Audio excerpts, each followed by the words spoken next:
The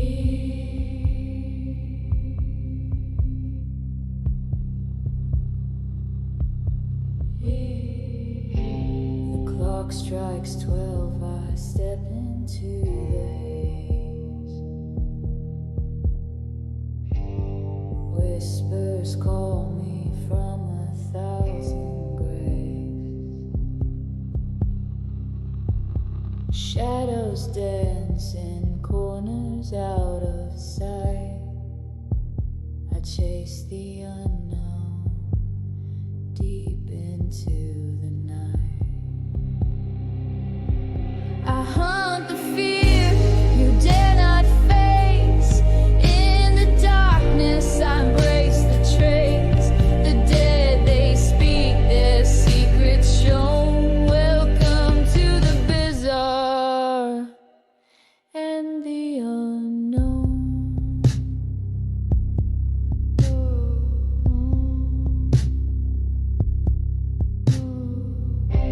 A flicker, a chill, a shadowed hand. The unseen lingers where I stand. Through creaking doors and empty halls, I hear the echoes of forgotten calls. I hunt the fear you dare not face. In the darkness I embrace the trace. The dead, they speak their secrets shown. Welcome to the bizarre and the unknown.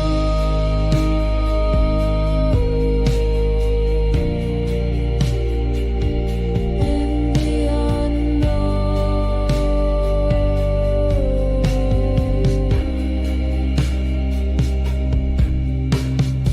Eyes that watch from a place unreal, a touch so cold it makes you feel they're near but hidden, veiled in shade. I walk with ghosts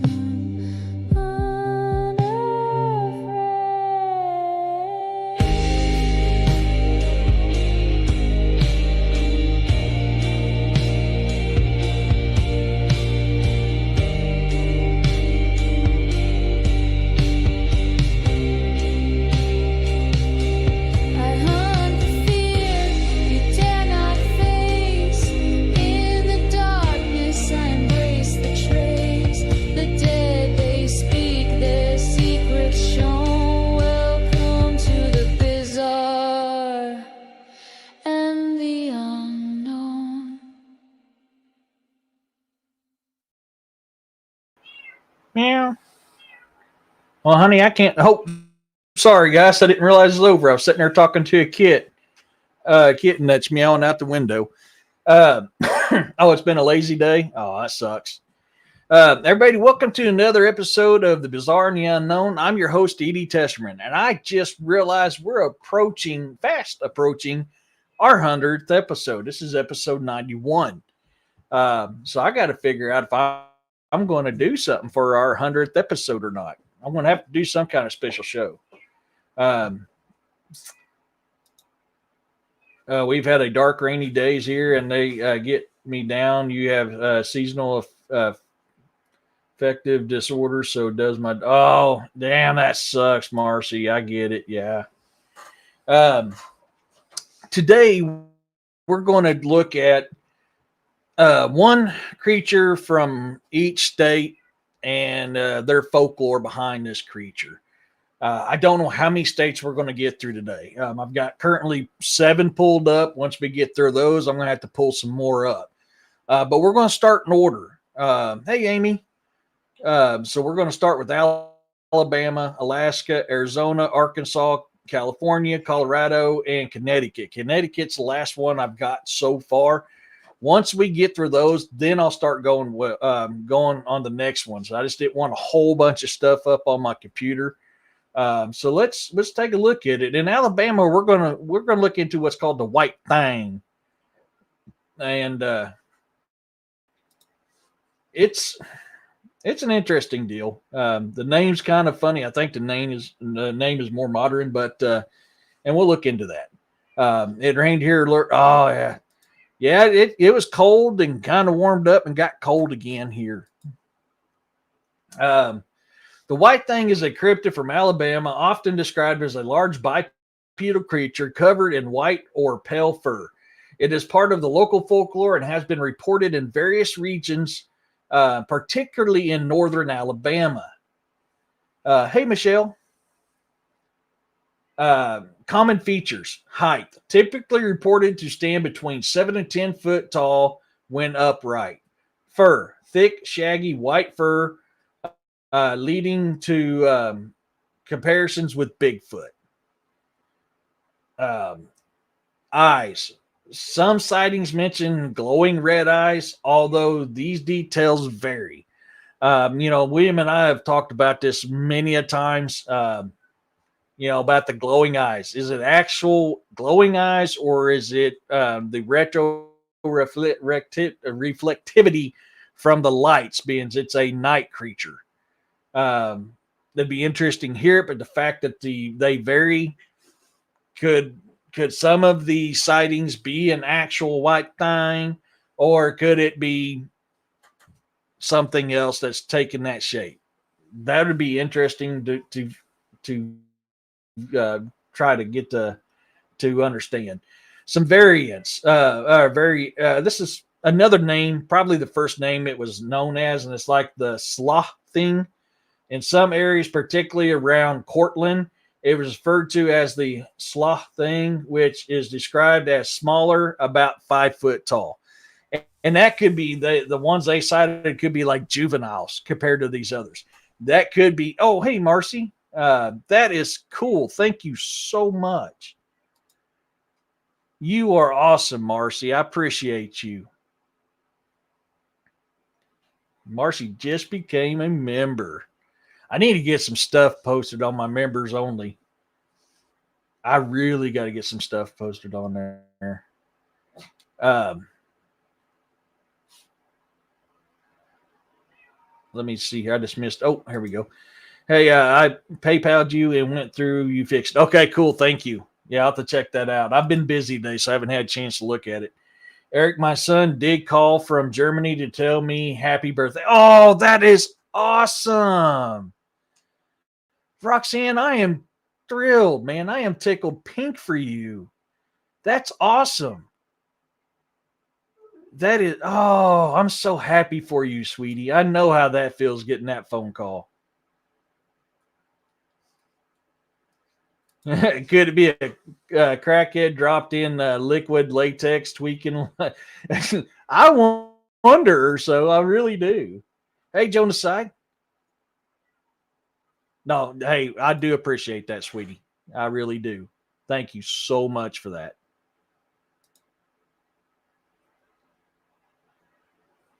Uh, Let me scroll down here a little bit. Some behavior in the habitat of this thing. It's nocturnal. Most common encounters occur at night or during twilight hours. Um, Sounds. Witnesses often report eerie sounds such as high pitched screams or eerie cries resembling a woman in distress or a baby crying. And we've known because we've looked into a lot of the native culture, and whenever you hear that stuff at night or in the woods, even during the day, and there's a lot of times in the day you got to be careful, but most commonly at night, when you hear that type of stuff, that's something supernatural. So if you got this going on and you got the red eyed deal, making me even wonder even more if it's a supernatural entity, because that's very common with that type of stuff. I better to conceal the crackhead. um, I don't know how you guys think about that, but that does bring me some concern. Sweetheart, I'm going to have to let you in a little bit. Well, let me see if I can open the window. Hold on, guys. Sorry, this cat is really going bonkers over here. Come on. Oops, crap, dropped the pan. Yeah, come on, Aurora. Well, come over here, honey. I don't want to drop this window on you. Come here. Yeah, come here. It's cold out there. Come on, baby. Sorry, I had to let the kitty cat in. No worries, William. No worries. Oh, I'll fix the phone later, or the fan later. Yeah,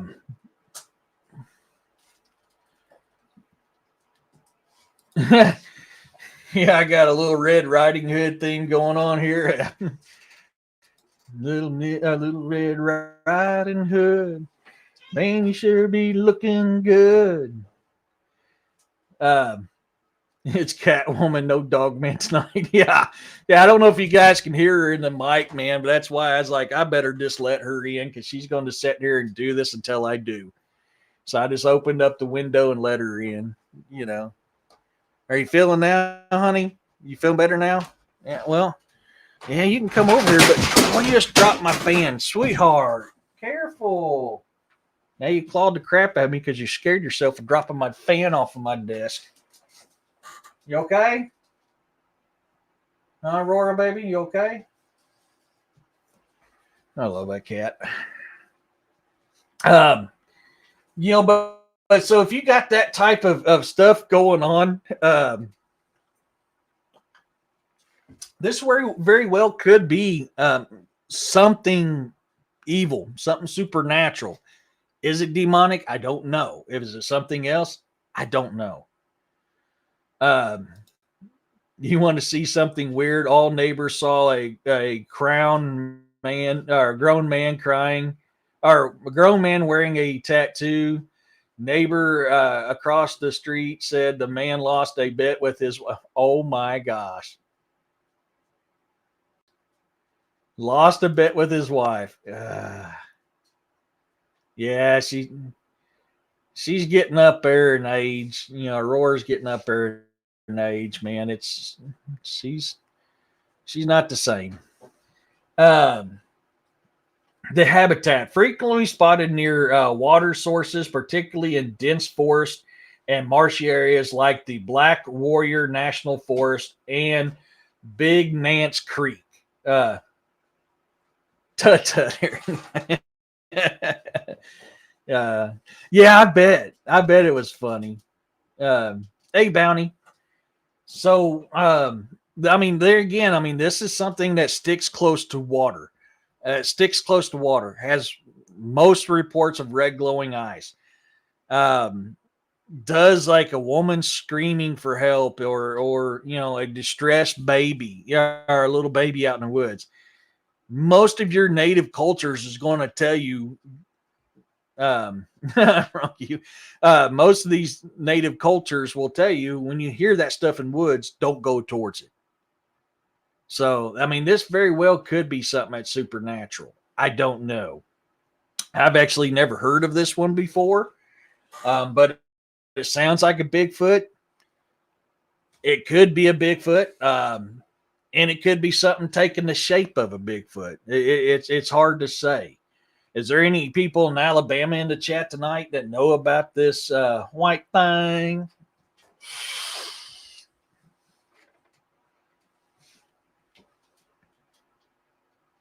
I'm kind of curious. Hey, kind of curious if we got anybody Alabama that's had an encounter with this.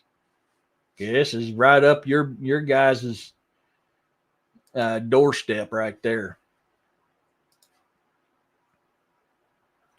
We're going to go to Alaska next. Alaska has what's called a tizaruk, however you say that. You've heard. I've seen a couple of shorts about white big. Yeah, I've heard of white Bigfoot too. Generally, they seem to be very ace Bigfoot, or they're color deficient. Most commonly, it's more of a grayish color than a white, which would suggest that they're older. Usually grumpy too. No, but I heard Jessica talk. Oh, I may have missed that one. I may have missed Jessica talking about that one. So this Tizaruk is a mythical creature from Inuit mythology, often described as a large serpent-like sea monster.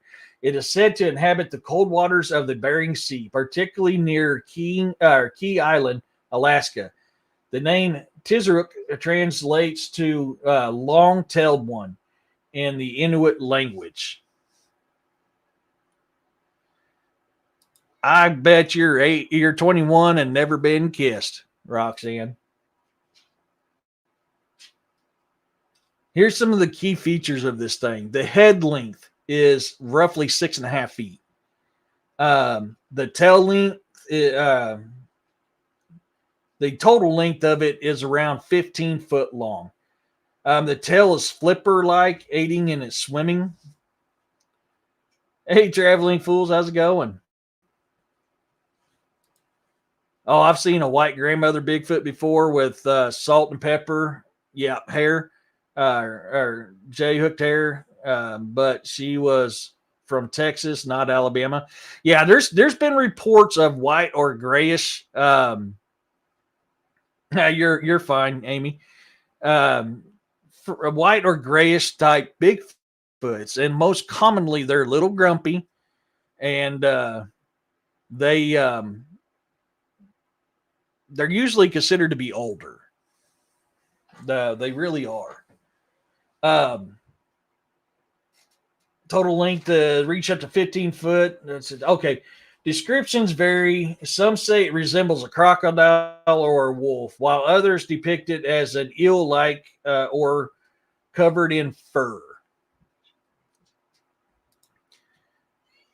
I have seen a grandmother Bigfoot before with a salt and pepper latch hooked hair. Sorry, I spelled it wrong. You're fine. You're fine. No worries, Amy. Culture significance. This Tezerhook plays a significant role in Inuit culture. Serving as a cautionary tale, it is believed to snatch unsuspecting individuals from piers or boats without a sound, installing fear and respect for the dangers of the sea. The legend is not just a story, it reflects the Inuits' deep connection to their environment and the nature of the world.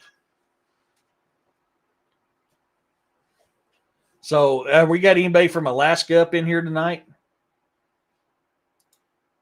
She had one brown eye and one blue eye, but she stayed sitting on a log by a fox. That is cool, man. That is cool.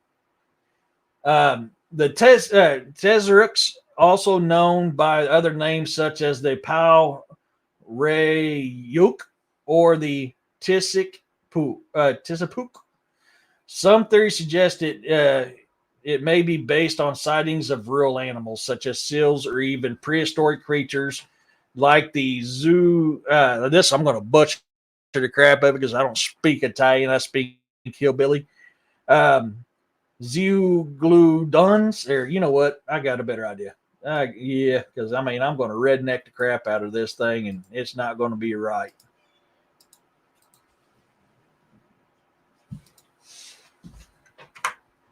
That thing you're right there. That's what it is. Now I'll have to look that one up. So I mean, this is a Alaskan creature that I didn't know about. To me, though, giving a description, it does sound very much like an eel.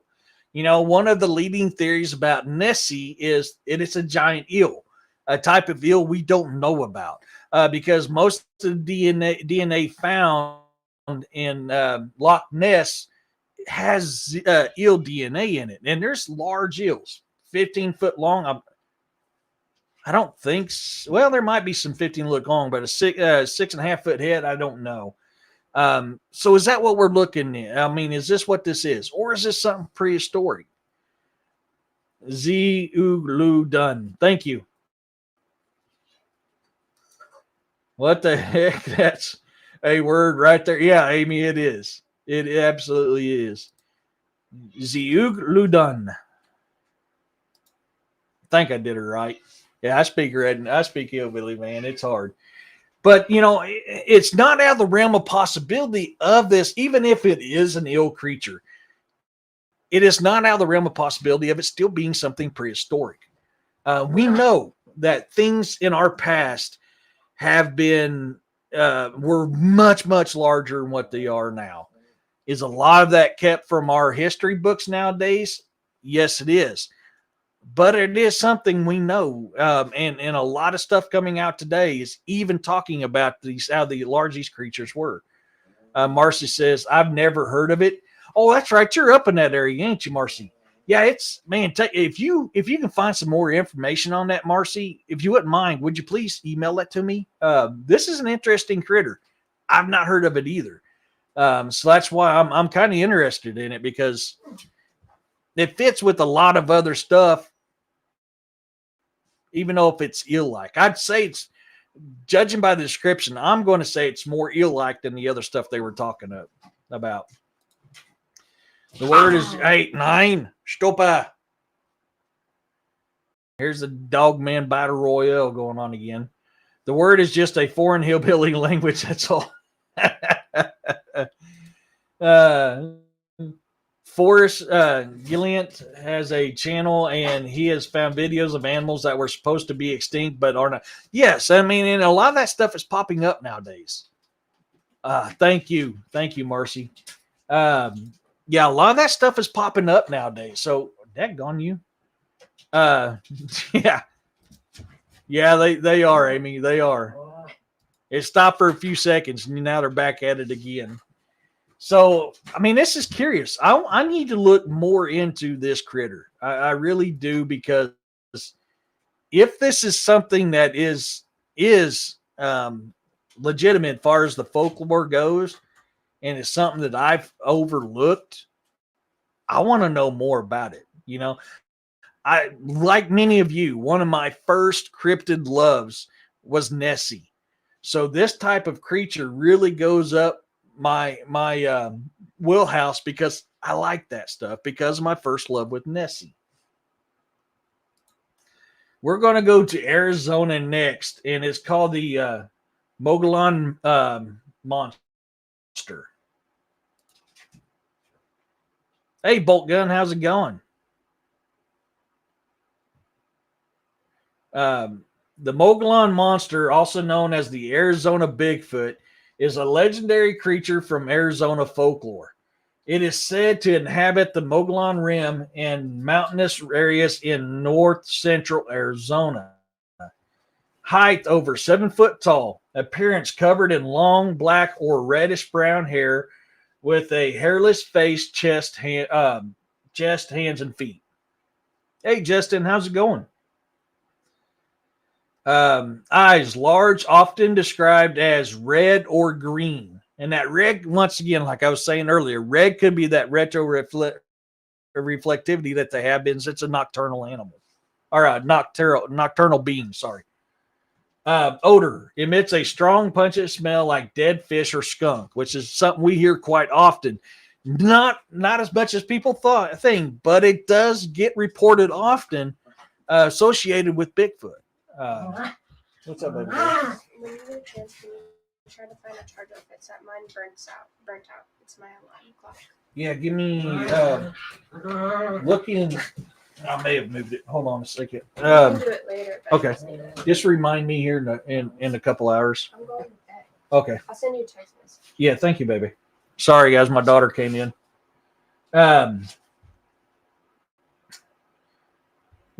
Diet.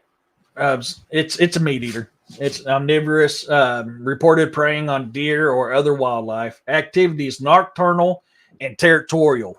So this is something we see with a lot of Bigfoot as well. Bigfoot being territorial. Not always the case, but there is several reports of them being territorial. This happens to be one of them.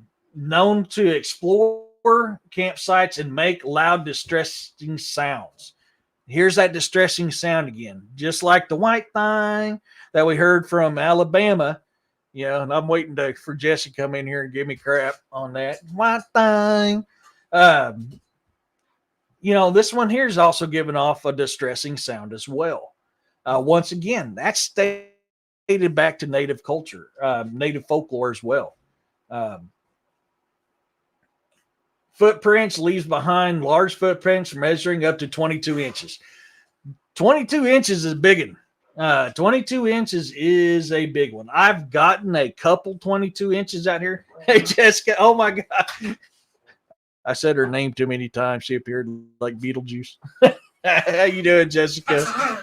But most commonly what I get around here is the 19 to 20 inch. But this 22, it does happen. So 22 is going to be a big one. That's 9. Stopa. I got 40 acres of land, and you guys have to do that right here. Hi. I was doing my southern drawl for you, Jessica, when I was talking about the Alabama white thing. That's why I was picking on you. I was like, I'm glad she ain't hearing me. She might give me crap.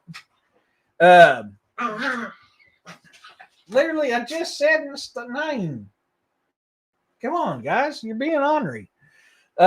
Sightings and legends. The first recorded sightings dates back to 1903, with reports continuing into the 21st century. Sightings are concentrated along the Mogollon Rim, including areas like Prescott and Williams.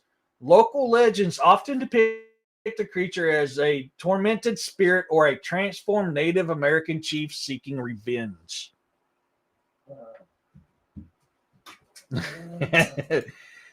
Territorial, maybe protecting hunting grounds, don't want to be run off. Good white. That's true. Yeah, that is absolutely true, Justin. Absolutely. There's been many reports that someone's disturbed hunting and had that experience with them. The puppies. I thought I was doing good, and then all of a sudden, no. Just Jessica. Oops, that thing didn't drop down. There he goes. So, is anybody from the Arizona area that's ever had an experience with the Mogollon monster?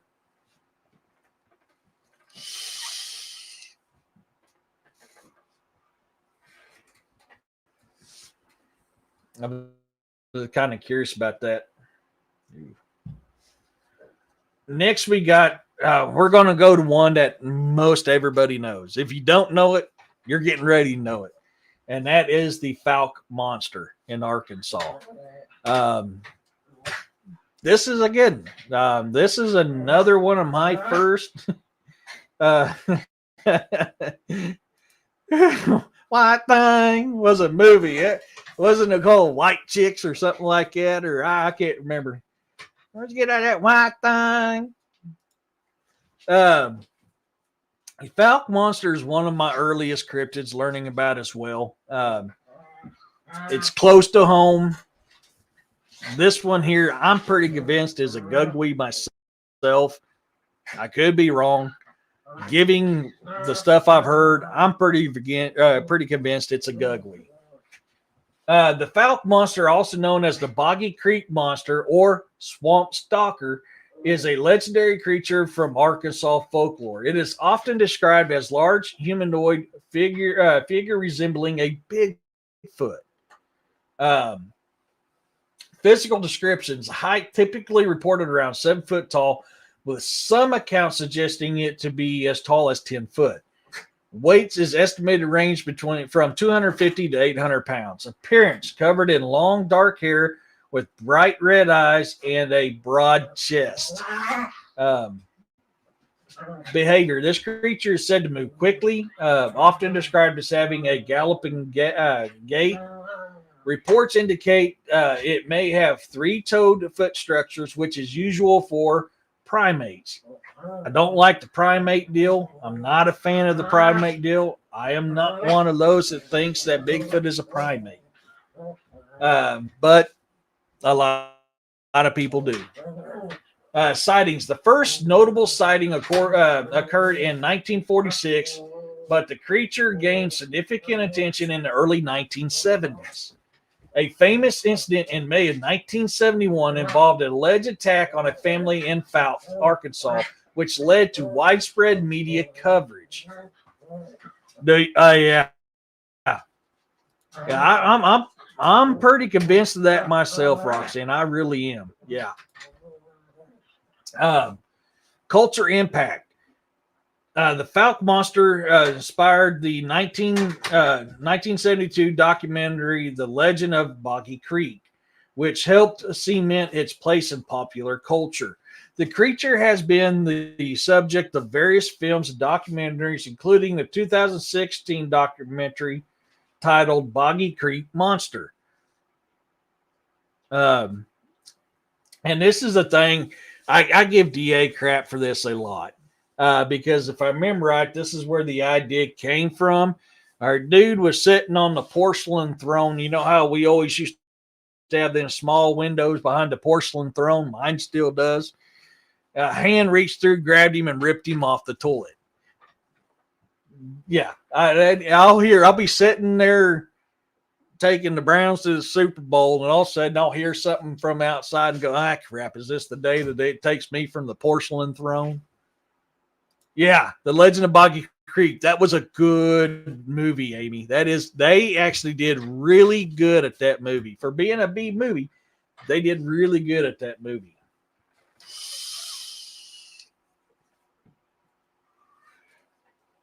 Oh, here's another name I forgot. The Johnsonville monster. I forgot that one.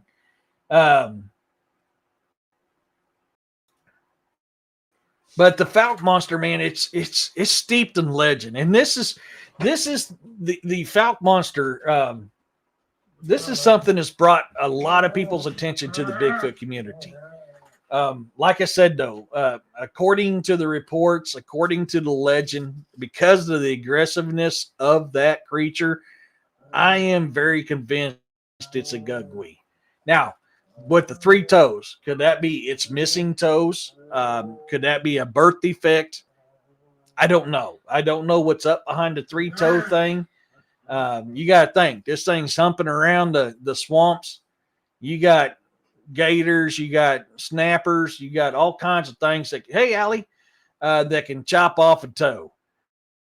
It could have been injured because, they ain't wearing shoes, y'all. So, I mean, it could have had an injury which costed its toes. There's numbers of reasons and variations of why this thing had three toes. Now, could it be something completely different with the three toe part? And the Fouke monster description is accurate on a lot of parts except for the feet. Possible. I'm leaning towards it's still that. Yes. That's what I was getting at, Don. Absolutely. Yes, inbreeding, which is a physical defect. Because you got to think, if there's not a large number of these things, inbreeding is a possibility amongst these things. It really is. They're known for taking humans for breeding too, and that is male and female. Female is the most reported one, but everybody does not sit there and count the fact that males have been taken for breeding as well. So if you got a too stagnant of a gene pool, it is not uncommon for these things to take a human to kind of mix up the waters again. You know what I'm saying? So much native culture talks about these things taking women for breeding. They had both good and bad encounters with these creatures. With these elder big brothers. And it's steeped throughout history of this stuff happening. So that may be why. That may be why they're doing that, is to help dilute their drain pool a little bit so it's not so murky. It's not so one-sided, if that makes sense.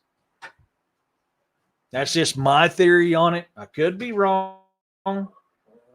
Not saying this is true. I'm just saying this is my theory on it.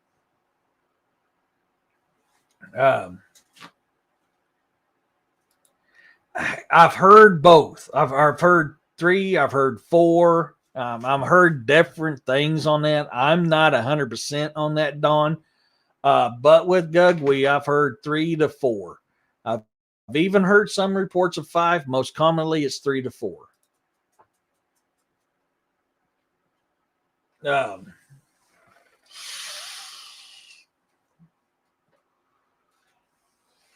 We're going to be looking into California and Nevada next. And this is the Tahoe Tessie. The Tahoe Tessie is a legendary creature said to inhabit Lake Tahoe, which is located on the border of California and Nevada. This cryptid is often compared to the Loch Ness Monster, and is described as a large serpent-like creature.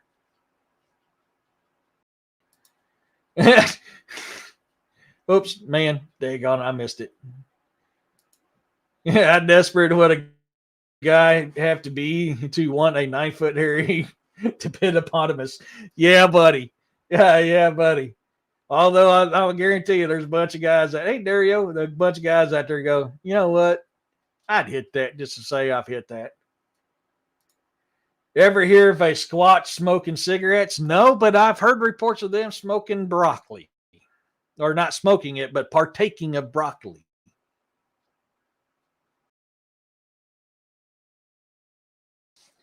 Am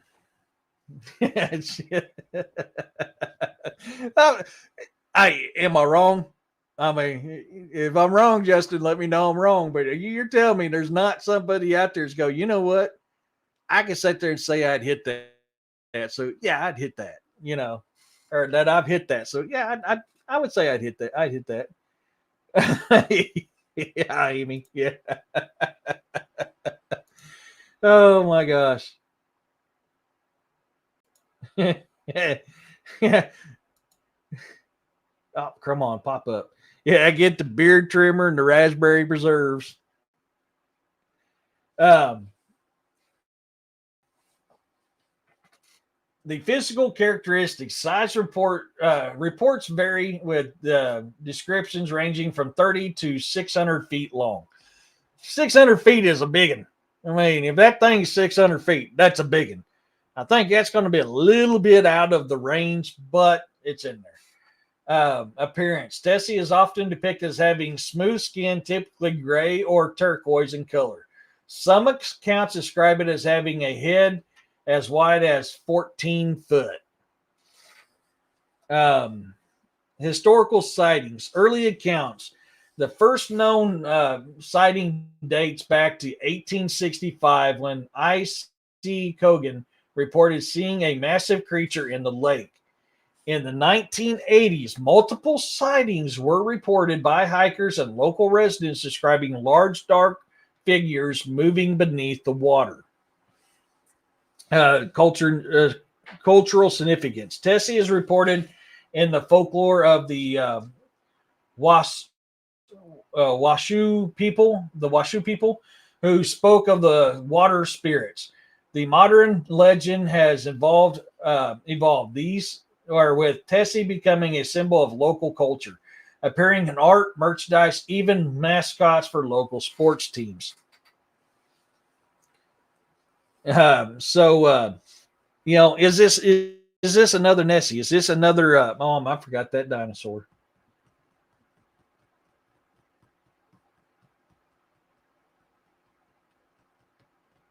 Hey, Robin, I forgot that. Anyways, it's that dinosaur that Nessie's described. I think with all these type of sightings like this one we hear around the world, you guys know my thoughts. I absolutely cannot believe that the asteroid destroyed all the dinosaurs. I'm sorry. That makes absolutely no scientific fact or proof or evidence at all, especially considering we still have whales, we still have crocodiles, we still have alligators, we still have sharks, giraffes, elephants. The list goes on of stuff that was around in that time frame still living today. So if an asteroid destroyed all the dinosaurs, why did it destroy them and nothing else? Some will tell you, oh, because the food source couldn't sustain them no more after an impact like that. I get that. Everything evolves. Look at the later periods of velociraptors or of raptors and of of T-Rexes. They were known to have feathers. A chicken genetically is close to a Tyrannosaurus Rex than it is anything else. Things evolve to fit their environment. So that's why I believe, is there a possibility for these type of creatures to still exist? Yes. Am I saying that is the case? No. What I'm saying is there's a strong possibility, a strong case to be made that they still exist. Scientists are finding almost daily things that they've said have been extinct for millions of years, still alive today, and actually being eaten in most cases. So we cannot knock out this possibility of this. Is this what Nessie is? Is this what these other things are? This is absolutely a possibility we have to keep in mind. Yes, that's what I was saying. A raptor, even a T-Rex, the later fossils they found on them actually had feathers. Elephants are incredible. They can feel the location of their family members using infrasound and feeling the ground with their trunks and feet. They also communicate that way over long distances. Yeah, they're extremely intelligent, man. Very, very intelligent. Oops. Come on. Thing's starting to act up again. I don't know what it is. There are big wake maker in Lake Mead. Huge, darker shape when you look off side of the boat. Never did anything harmful. Bounced the boat a few times. A slap on the bottom. You guys could have one of those in there in Lake Mead. You know, in fact, I think I've heard of encounters in Lake Mead of stuff like that. Reminds me of how Bigfoot communicate with each other. I've got Bigfoot speaking native languages that I've caught on my own property. They all have a language. We have talked to others that have had similar experiences, so who knows what's out there. You very well could. Yeah, Ogopogo is another one. That was the one other one I was trying to think. Ogopogo. Ogopogo is another one that's like Nessie. It's like the Tahoe, creature here. I think there is still a possibility of these things still existing. My opinion, my theory, my hypothesis. Everybody can believe what they want to believe. That's just mine. I believe this is a prehistoric creature that still exists. And I am absolutely, this is one of the few things I'm going to say.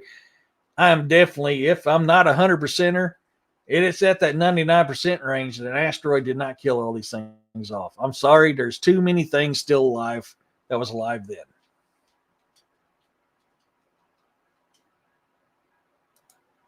There's a video a couple got of the Ogopogo on YouTube. It is incredible.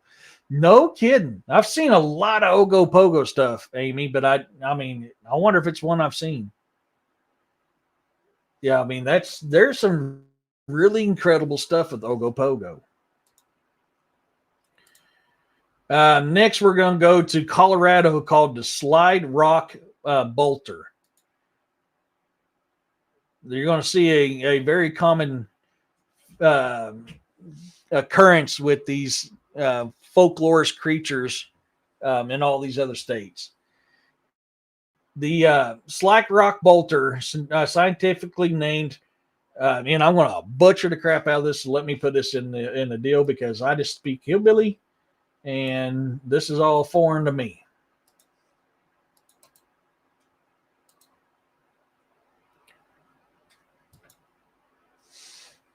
There you go. Macrostoma saxiperumtus. That's the best I can do. is a legendary creature from North American folklore, particularly associated with the lumberjack tales of the 19th and early 20th centuries. It is primarily said to inhabit the steep mountains of Colorado. Size comparable to a whale. Head immense with small eyes. Mouth large, resembling that of a sculpin. Tail divided flipper with enormous grab hooks. Behavior and habitat. The slide rock bolter is known for its unique hunting method. It awaits on steep slopes greater than 45 degrees and uses its tail to grip mountains. When it spots prey, typically unsuspecting tourists, it releases its grip and slides down, using its grease to gain speed. The behavior allows it to bulldoze through trees and obstacles while capturing its prey. I think I've heard of this in the past. I'm not 100% on it, but this sounds very familiar. Marcy. This is something, again, it's by the waterways. And it actually sounds like another water creature. Sounds very similar to other ones we've heard too. Is this something different? It could be. Could stress fear because of misidentification of the creature, and it actually doesn't have all the features it's saying it did. That is possible. But if most of them are saying or having the same description, there's probably a good chance that this could be absolutely could be a accurate description of it. It's hard to say. Who in here is from Colorado? We got anybody from Colorado in here?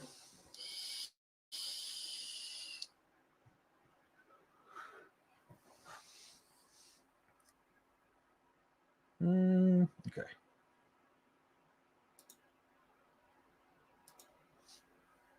Because I want to know who all's heard of this. I still love the water to this day, even though I know it's swimming underneath there. Raises paw hand. Have you heard of the slide rock bolter? Raises a paw hand. Yeah, I mean, I love the water too much, man. I would definitely, even though I'm hearing this stuff, would still be in the water. You know, I'm an old jarhead, dude. I love the water. This next one, and then I'll have to get some more pulled up, is from Connecticut. It's called melon heads. Melon heads is something I know a little bit about, but I haven't dove real deep into them. Some people stay stuck when they are scared. I'm glad you are not that way, my friend. Yeah. I can't, man. If you walked a mile in my shoes, what I've lived in my life, yeah, there ain't too much going to keep you out. You haven't heard of that one?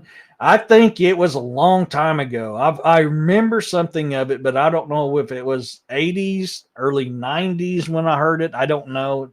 Say somewhere around in there. Melon heads are legendary creatures found in American folklore, particularly Ohio, Michigan, and Connecticut. They are typically described as humanoid beings with large, bulbous heads and small bodies. The legends surrounding them often involve themes of isolation, trauma, or grotesque transformations.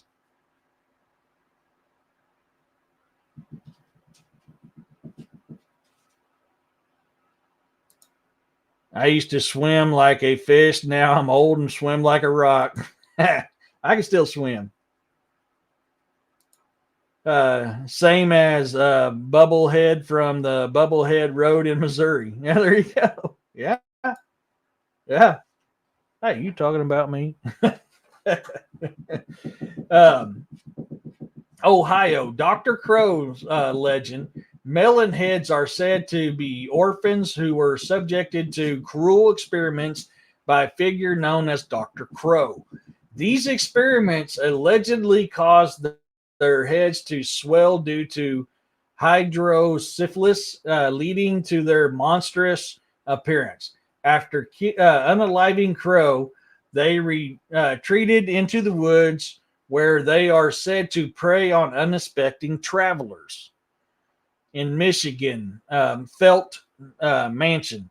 In Michigan, the melon heads are linked to the Felt Mansion and the Junction Insane Asylum.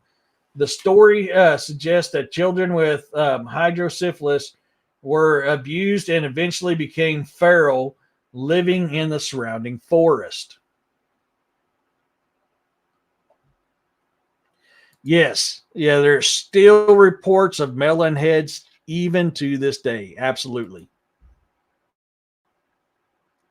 Connecticut, asylum and inbreeding. Asylum and inbreeding. In Connecticut, variations of the legend suggest that melon heads are either escaped patients from a burned down asylum or descendants of a family accused of witchcraft. Their appearance is often attributed to inbreeding or cannibalism. Characteristics and behavior. Physical description. Melon heads are described as small humanoid figures with oversized hairless heads.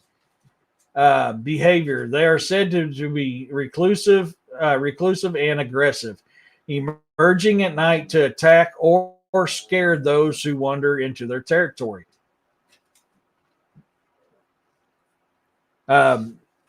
Anytime I think of Melonhead, I think of that old movie Pumpkinhead. I don't know why, but I think of Pumpkinhead and I think of Wrong Turn. When I think about these Melonheads, that is the two movies that come to mind. I don't know if that was the basis for this stuff, but Pumpkinhead and Wrong Turn come to mind when I think about these Melonheads.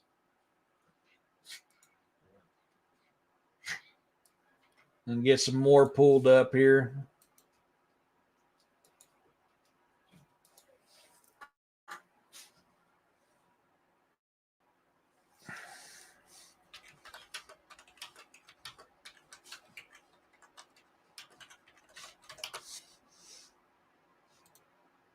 Has anybody ever had any kind of dealings with these melon heads?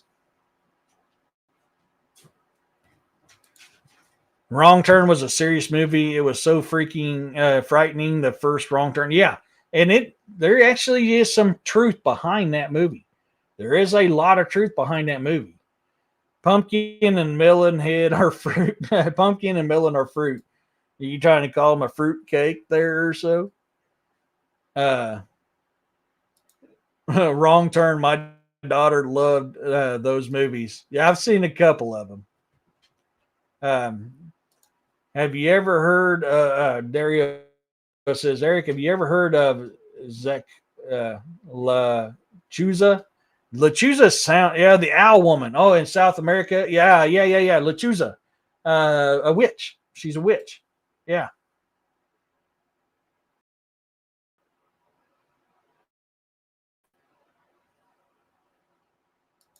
Yeah, it's an interest. If you get a chance, do some looking into them, Amy. They are interesting.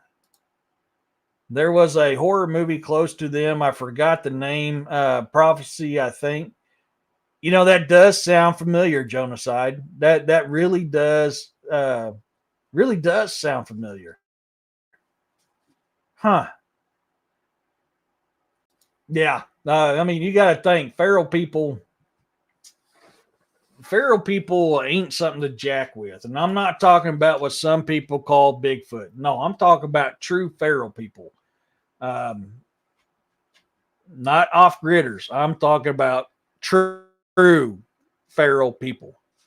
Yeah, 79 or so. I think I know what prophecy sounds familiar, Jonocide. It really does sound familiar. Let me get a couple more of these pulled up so I can just go right down the line.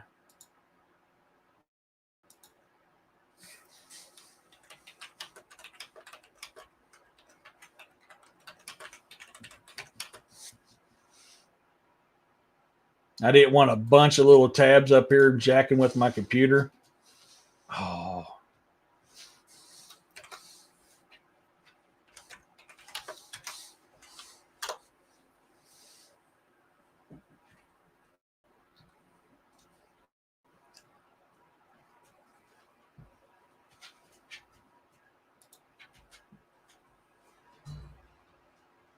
Yeah, Hills Have Eyes. That's another. I forgot about that one. Yes, Hills Have Eyes. Yes, that is a jacked up movie. A lot of truth behind it, though. Prophecy was about a mutant bear. Oh, was it? Okay, I knew. Man, okay, yeah, okay, that makes sense. That makes sense.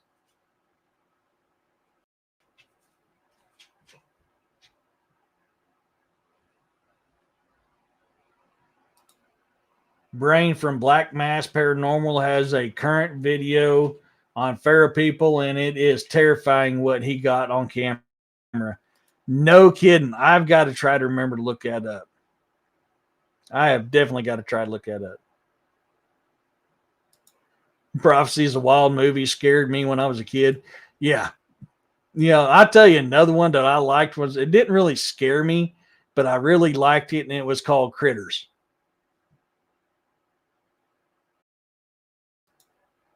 Plus another one with Christopher Walker's about a baby that should have been born like in the movie Legion, but no was no kidding. Yeah, I don't remember. I remember a little bit about it, but man, it's been so long I can't remember very much about that movie at all. Melon heads are kind of almost creepy. I'm trying to figure that reaction out. It's blank as far as response and reason. Yeah. Come on, damn thing.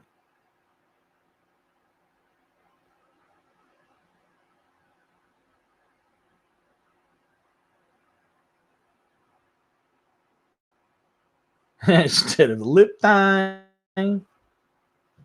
I met Michigan Berryman, such a sweet guy and gentleman. That's cool. Jonaside, that's cool. Okay, finally it's starting to work again.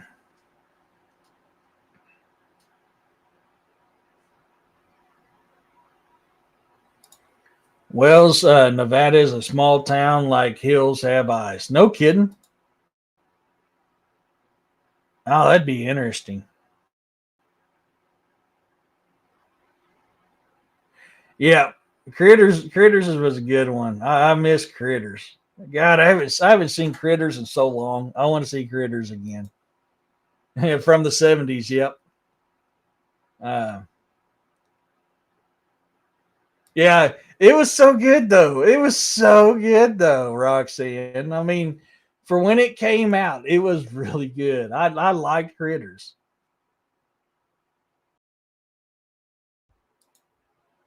Scream until you like it. Yeah. Oh, I need to get back to what I was doing.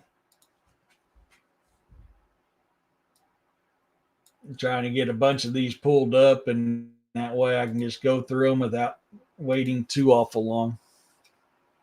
Uh, what we doing? Yeah, we still got an hour.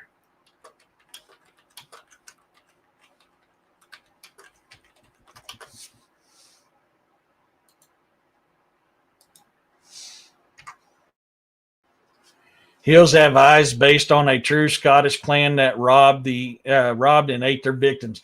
That's what I was trying to remember. I knew it was based off reality genocide. I just couldn't remember all the details about it. And but yeah, I mean, that is a jacked up to me. Hills Have Eyes is definitely a feral people deal. Hey, Richard, how's it going? Yeah, top of the hour. Give me 1 minute, Roxanne. I'm trying to get some of these set up so I can just go right through them.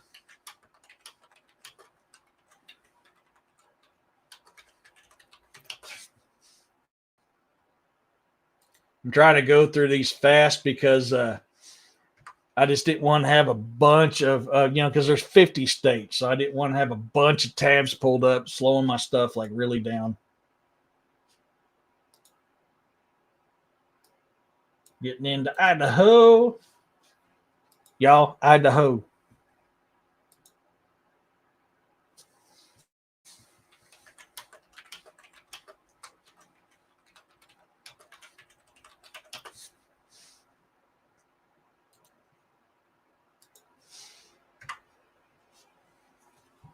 I don't know if I've seen two. I might have. Well, the last one I seen was where they took the face off of that chick and did their business on the stump. Cue banjo music. Yep.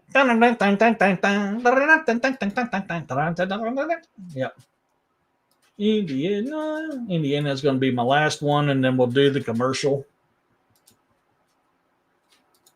That should set me up pretty close to 2 hours.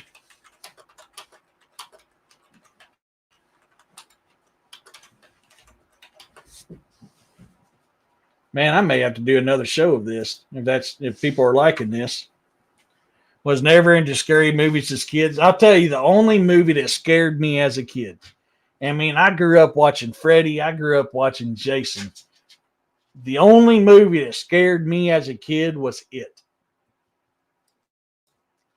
Food of the Gods is another wild 70s horror movie. Animals mutilated by enchanted. Oh, no, I've never heard of that one. Robin, I never heard of that one. Richard, I've been hearing the dueling banjo since Eric came on. All right, let me get that one set up. And then let's do some. Ooh, come on, load up. There we go. Oh, hit the wrong button. Hit the wrong button. We're going to do some Dark Angel Medical. And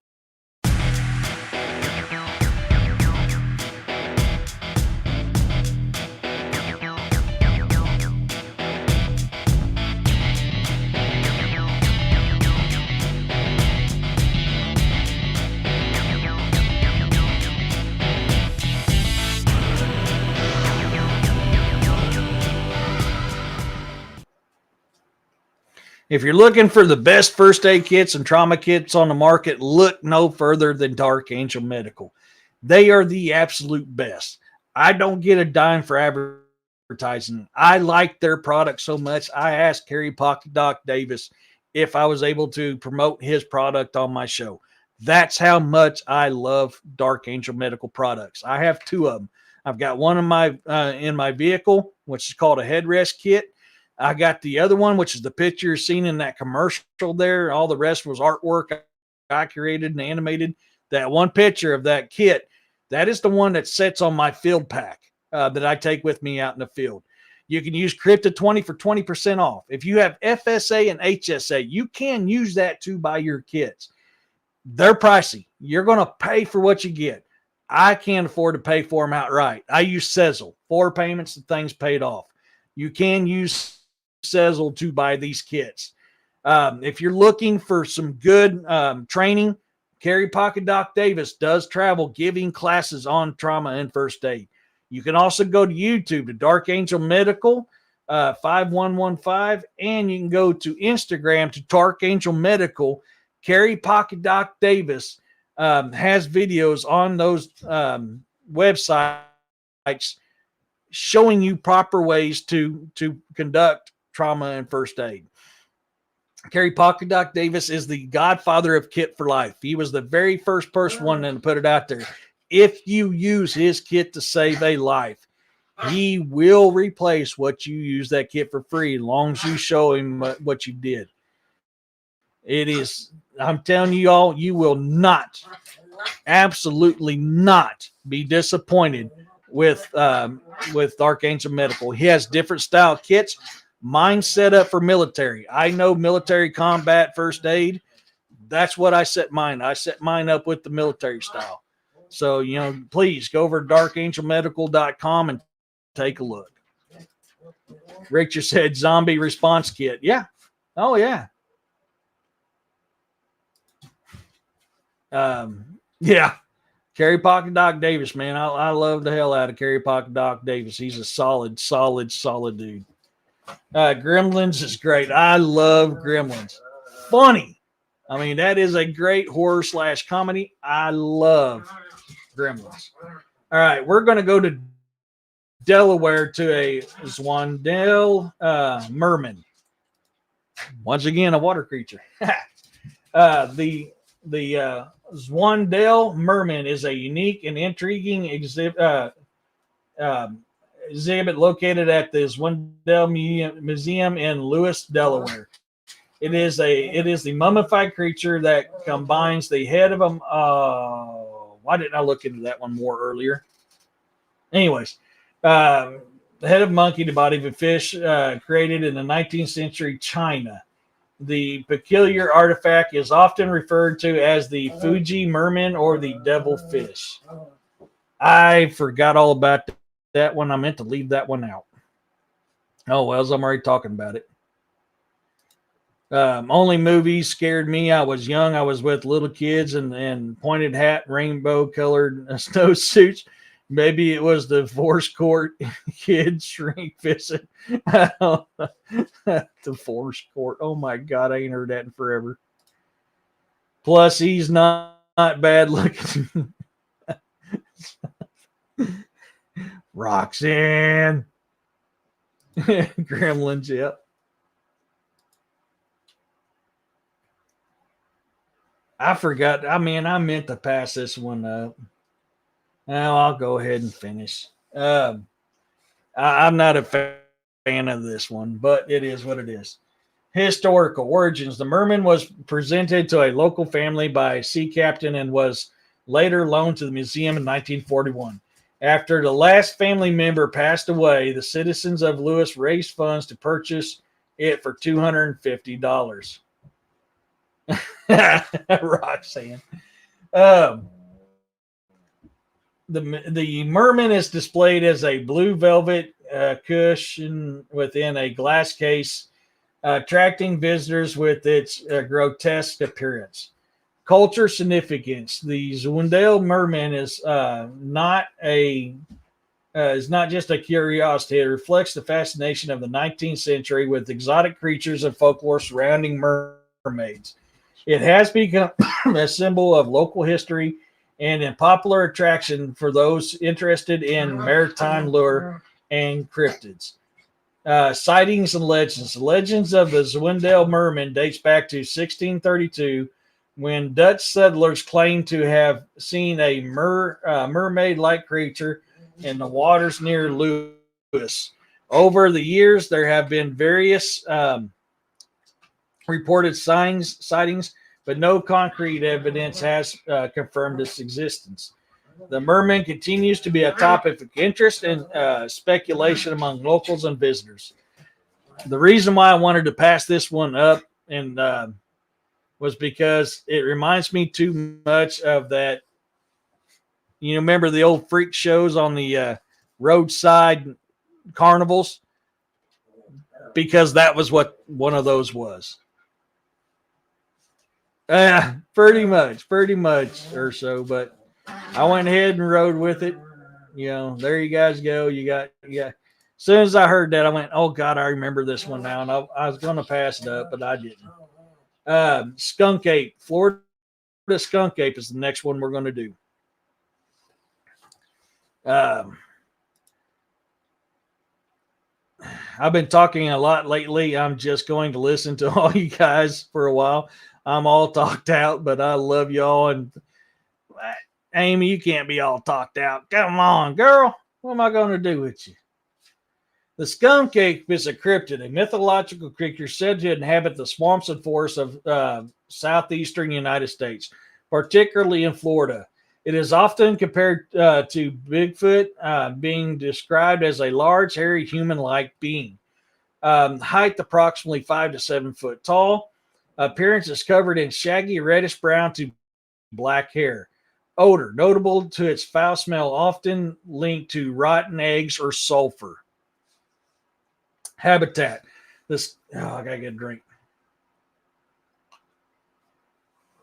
The skunk ape is primarily reported in Florida and the Florida Everglades and surrounding areas. It is believed to thrive in swampy environments where it can remain hidden from human sight. Sightings of the cultural impact, historical context. Reports of the skunk ape date back to the late 1818, which increasing sightings notated during the 1960s and 1970s. Alleged encounters often involve witnesses describing a creature as a man-sized monkey or a bipedal figure. Yes, absolutely, Robin. Yes. Notable sightings in 2002. Photographers known as the two photographs known as the Mayaka skunk ape photos were sent to the Sarasota County Sheriff's Office, claiming to show the creature. Numerous sightings have been reported across Florida, with some individuals claiming to have seen it near roads or in wooded areas. Most of us have heard about the skunk ape. It can, absolutely. Absolutely, Bounty. That's why sometimes I got to take a break. There'll be many for a little while. You won't see me in anybody's chats or anything like that because I got to take a break from it. I work minimum 40-hour weeks, sometimes more than that at my regular job. On my days off, I'm right here. I'm right here writing, researching, doing something. So I get you're absolutely right. Sometimes you got to take a break and step back. Sometimes I'm just listening. There's a lot of times I'm just listening. Did y'all already do Momo, or are you saving a local stuff for last? So, Justin, I am actually going down the alphabetical list of state to state. So I'm not hit my beloved Momo yet. My very first Bigfoot experience was Momo. Next, we're going to look into Georgia at the. This is going to be one of Jessica's stomping grounds here. The Altamaha. Hopefully, I said that right. Altamaha.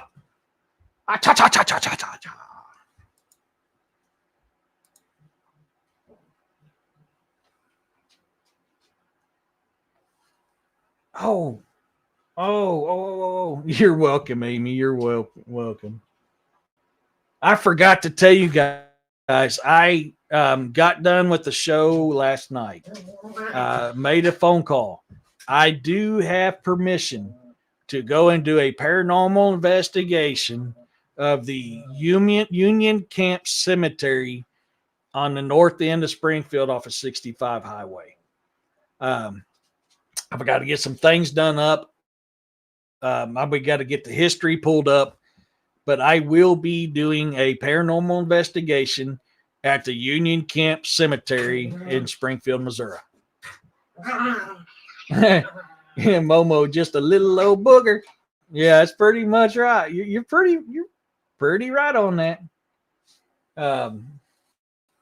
Yeah, I was on the phone talking with the lead of the board for that place, and it was pretty much unanimous. I'm going to be doing one.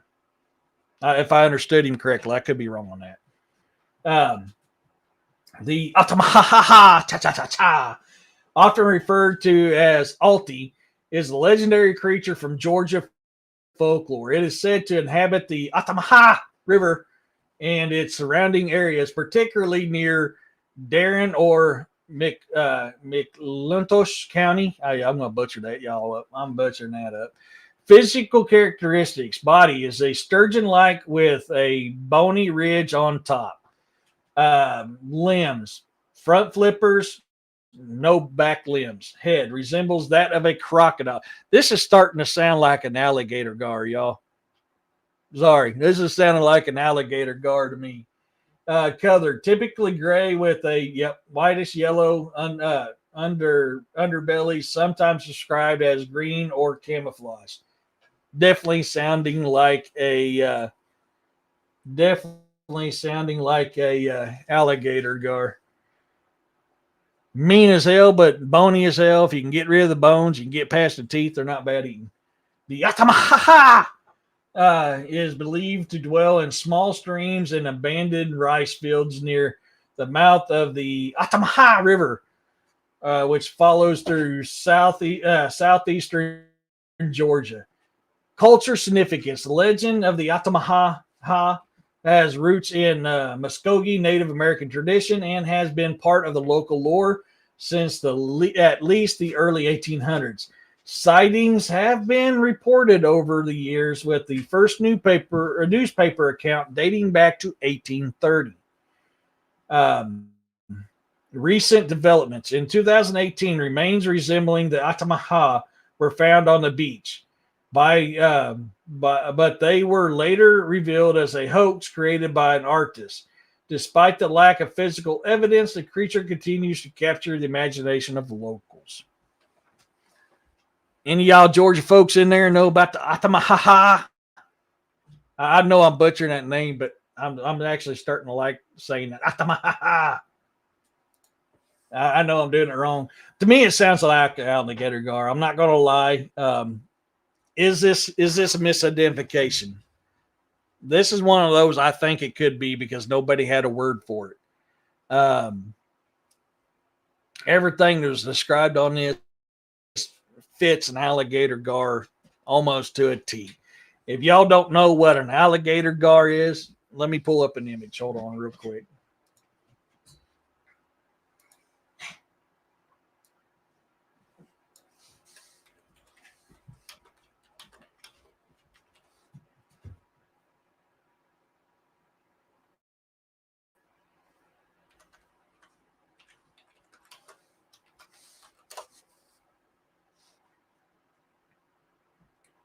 What? Stupid computer. I don't know how you go from alligator gar to alligator. They are ugly boogers. You're absolutely correct. Share screen.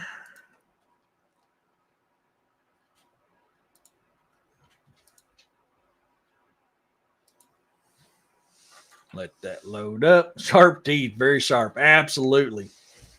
There's a lot of these in Georgia. I used to go and fish for them all the time. These are alligator gars. And these things are vicious. I mean, vicious. Like, look at this. Look at this here. See if I can get to pull up. Look at oh, wow. I don't know if I can move there or not. No, it won't let me move it. But yeah, I mean, this thing will strap. They're mean, y'all. I mean, this is one of the few fish. Yeah, the skin and scales are like armor. Absolutely. This is one of the few fish I used a tool to remove the hook because they're that aggressive. And these things get massive. They get freaking huge. But you can see where the similarities of this creature is with that description that they were talking about of the Atamaha creature. Yes, Bass Pro has one on display. Absolutely. And it's a huge one. But you're looking at this, and to me, that really fits the description very much.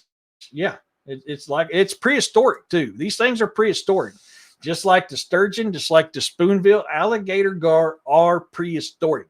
They were yet another creature that was around during the time of the dinosaurs were destroyed by an asteroid. Ladies and gentlemen, boys and girls, tonight's news. An asteroid is. That's what we're going to tell you, so you better believe it. Yet another creature from that time frame.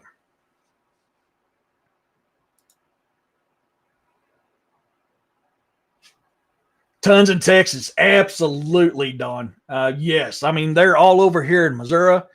When I was in Georgia, Alabama for a little while, they're all over down in there as well. They're down in, Louisiana, Texas, Arkansas, southern states, even up here, like I said, in Missouri, Oklahoma. All them places have alligator gar. They are prehistoric creatures that still exist very.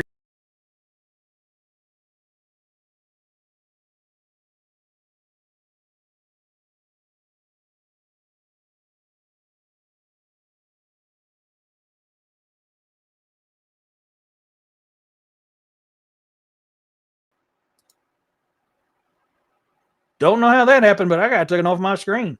Um, it is. It is. It's. They're all over. We're gonna go to Hawaii to the Minahune.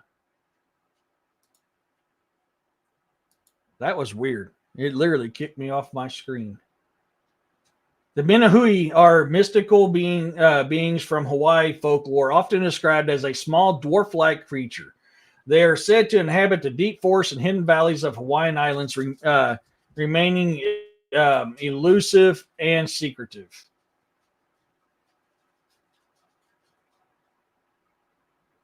Yeah, yeah. Gremlins got me again, or so.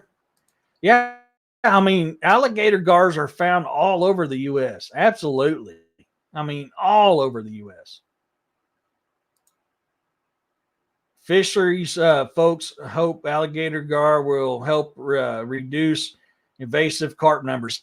Also, snakeheads. Snakeheads is another one they're hoping that they'll do. I mean, a who? Crap.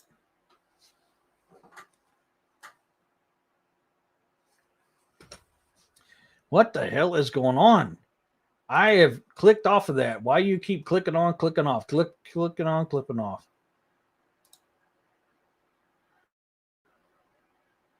Caught one in Mississippi, south of Quad Cities, was 2 foot long. A quarter of it was teeth. Yeah, I cut the line. Yeah. I mean, I've seen them 6, 7 foot long. I've literally seen gars 6, 7 foot long. They get big. Them things get massively big. Um,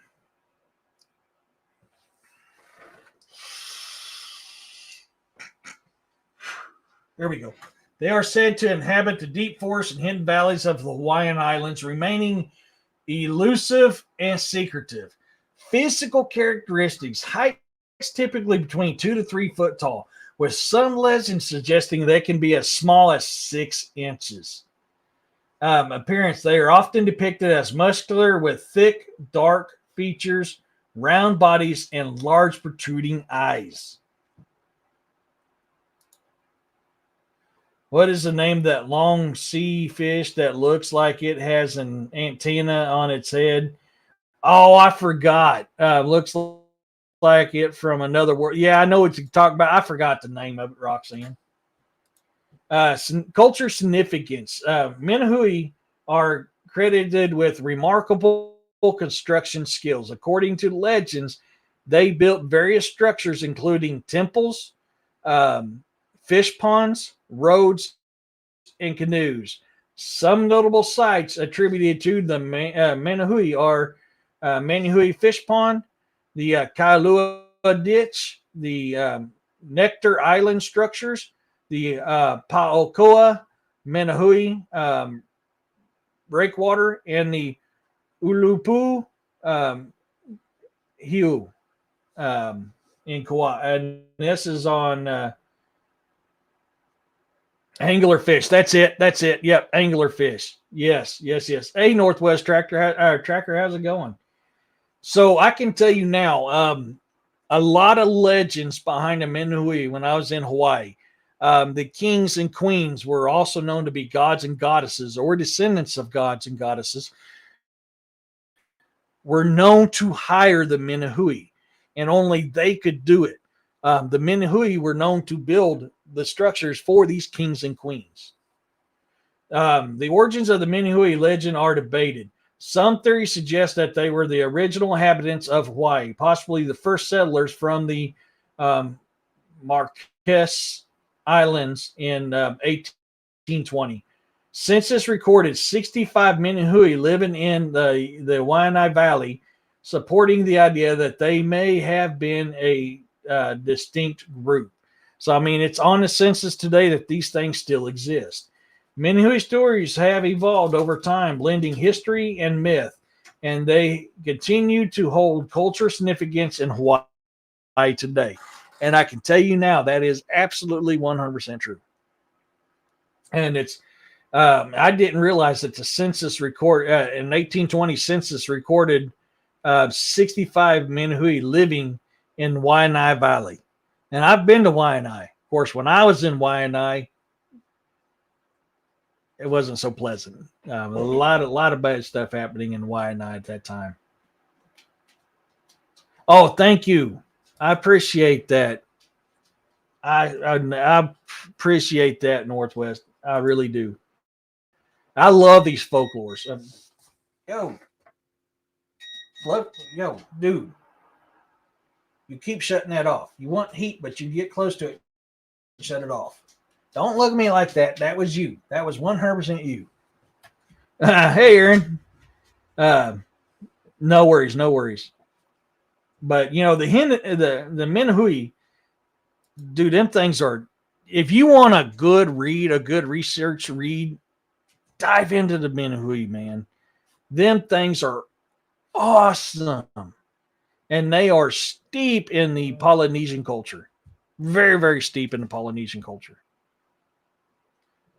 Next up is Idaho, and we're going to the Charlie.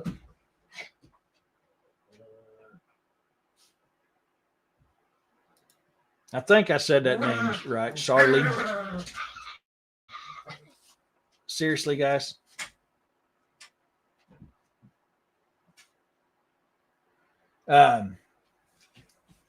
Yeah. Yes, Bounty. Yeah.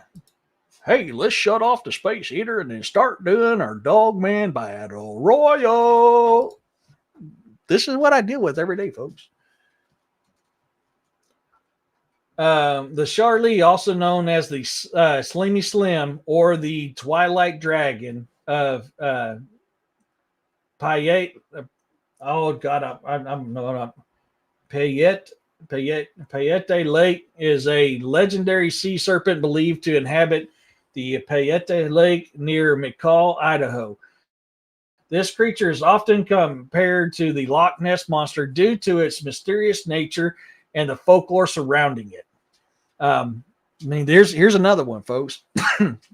Once again, another one of these things that looks like a prehistoric creature that's still kicking, Historical sightings, early references, Native American beliefs, indigenous tribes, including the Nez Perce and the Shoshone, spoke of an evil spirit residing in the lake long before Western settlers arrived. The first documented sighting by settlers occurred in 1920 when railroad workers mistook the creature for a moving log. Notable sightings: 1944, several groups reported seeing Charlie, describing it as 30 to 40 foot long with a dinosaur-like head and humps resembling a camel. In 1946, a group of 20 witnesses observed the creature, noting that it left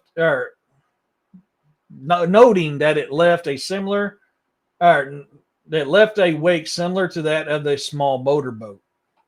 And naming of Charlie. In 1954, a contest was held by A. Boone McCollum, editor of the Star News, to name the creature. The winning name, Charlie, was suggested by Lee Ezel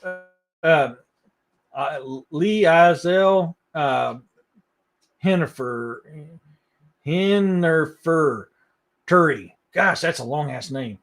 Referencing a popular catchphrase from an old time radio show.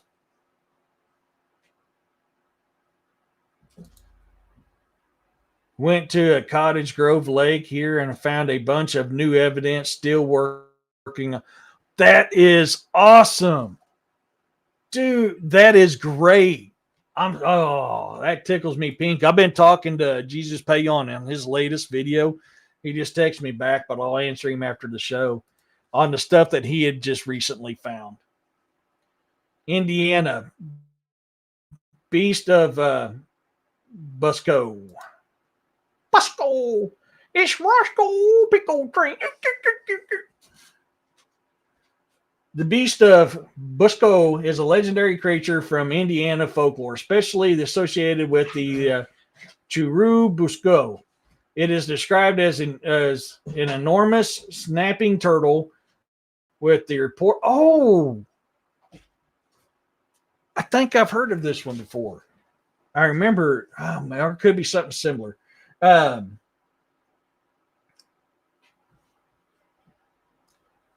Reports suggesting it could weigh around 500 pounds. Historical sighting. First sightings. The legend began in 1898 when a farmer named Oscar Folk claimed to have seen a giant turtle in a lake on his property. Folks, I can tell you, I've seen it firsthand. You can actually go to Bass Pro and see it firsthand too. Snapping turtles, y'all, them things get huge. Absolutely freaking enormous. He does. He absolutely does. Yeah, I'll message him back here in a minute. But yes, I mean, I was talking to him about the sounds he caught, and I heard vocals. So yeah, I was kind of talking to him about the stuff he found. But I can tell you firsthand that, especially alligator snappers, them things get monstrously huge. I mean, I've had one that was the shell itself was around 3 foot around, crossed the road in front of me, and almost hit it in my. I can't remember if I was driving my 65 GMC 3 on the tree, Granny Low at the time, or if I was in my 76 Dodge with a 318. I can't remember. It was one of those trucks. I almost knelt. That could have been my 79 Ford F100 Ranger to 400 V8 big block. Actually, I think it was that truck. I think it was my 79 Ford F100 Ranger. I almost hit one in the road. And y'all, that shell was every bit of 3 foot around across.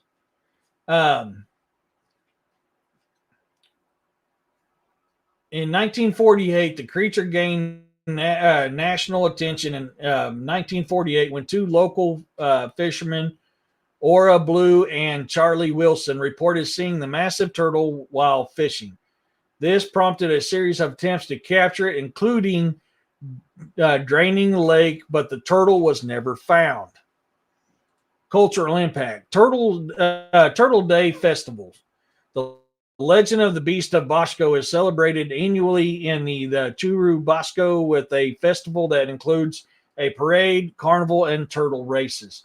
Local attractions. A turtle shell labeled Beast of Bosco is displayed in local restaurants, and a concrete statue of the turtle marks the town center. I'm trying to remember what native culture was talking about this. I was wanting to say it was Sioux. Anyways, they talk about at one time that the people and the turtles, they used to coexist. And then one food had gotten scarce. I'm paraphrasing the story. It's been a while since I read it, so I'm kind of paraphrasing a little bit.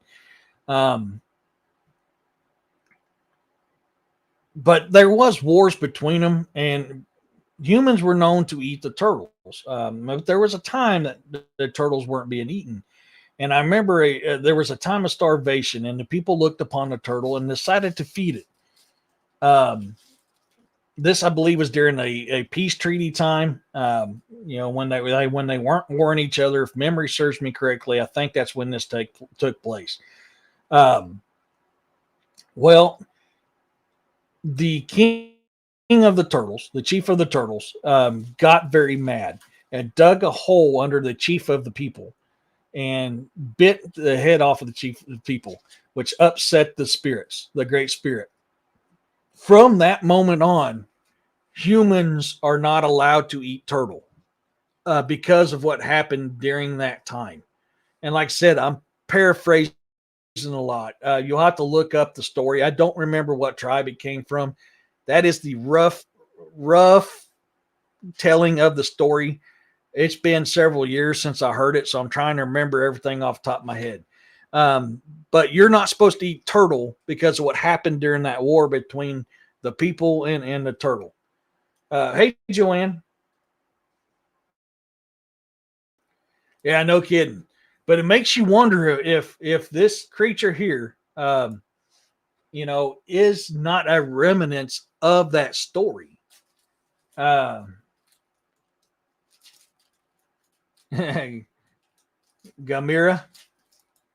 Yeah, Gamira. Yeah. Come on. Thank you. Um, is this what the beast of Vasco is? It very well could be, folks. I mean, this very well be something from that tale. My daughter's name is Turtle, and she is my favorite turtle in the whole world. Turtle, turtle, turtle. Um, I don't know. I mean, y'all can come up with your own mind on that. I can't tell you. To me, this sounds very similar to the story. I wonder if I can find that real quick. Give me 1 second, guys. Let me see if I can find that story.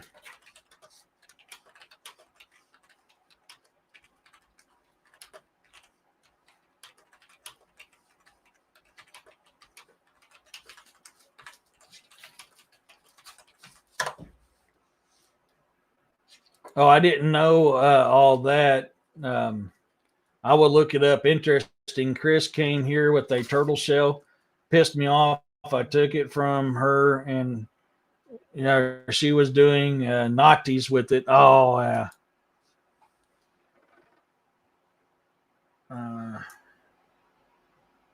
Is it how the turtle went to war? Legend of the Great Turtle. Oh, Ojibwe. I wonder if that's no. That's not it. That's not it. That's not it. That's not it. Oh, why can't I remember this? I know after she snuck out of my house, I haven't talked to her since. Yeah, that's not it.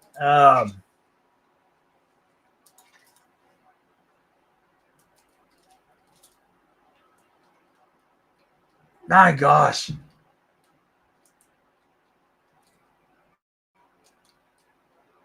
Why can't I know it's been so long, but Jiminy Christian Christmas.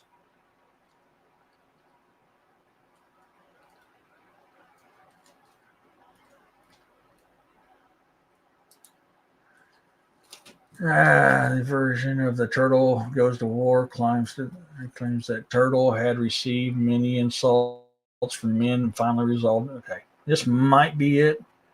It's many Native people in North America and frequently features in the essential stories of Lakota. Oh, in a Lakota Sioux creation story. That's what I was thinking.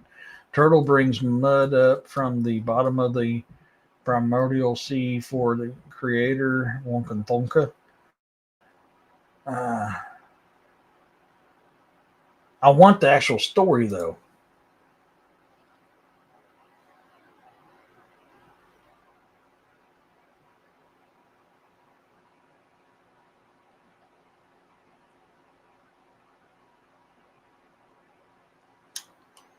Uh,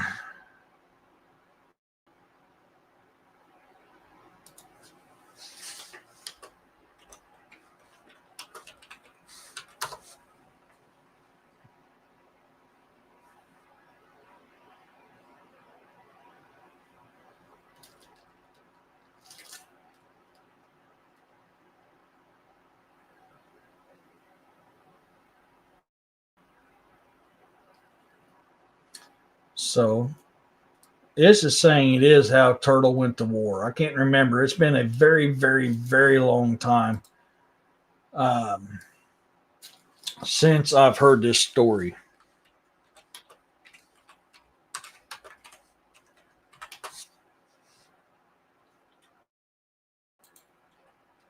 And I want to try to find it so I can read it to you guys. It is one of my favorites, but I have not heard this story in a very, very, very long time.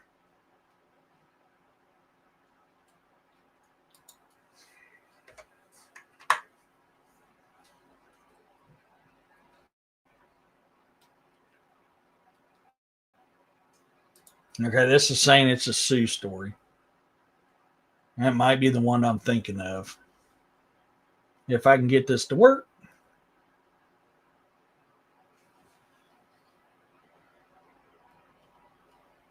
Okay, that's not giving me what I want.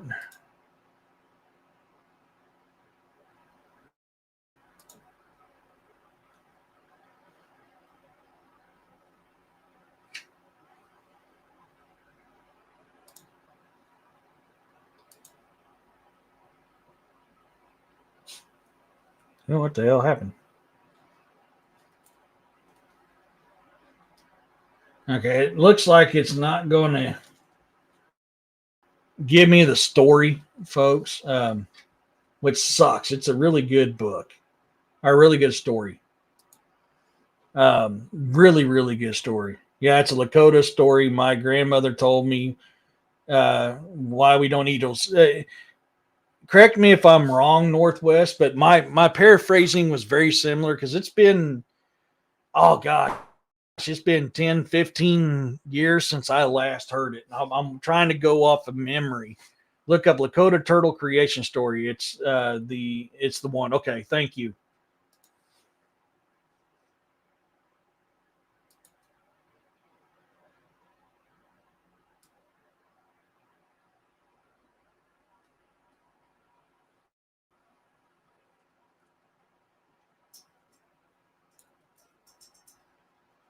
Is this the one?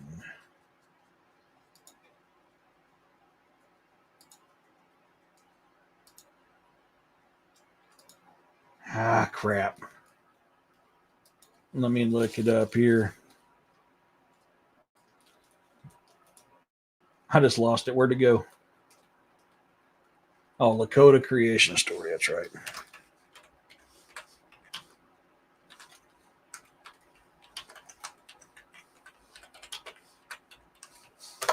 I was trying to find it's wanting to give me damn videos, and I don't want a video. I want to actually read it for you guys. That sounds like the turtle creating the land, though. Yeah. Yeah, it's the one. It's they went to war.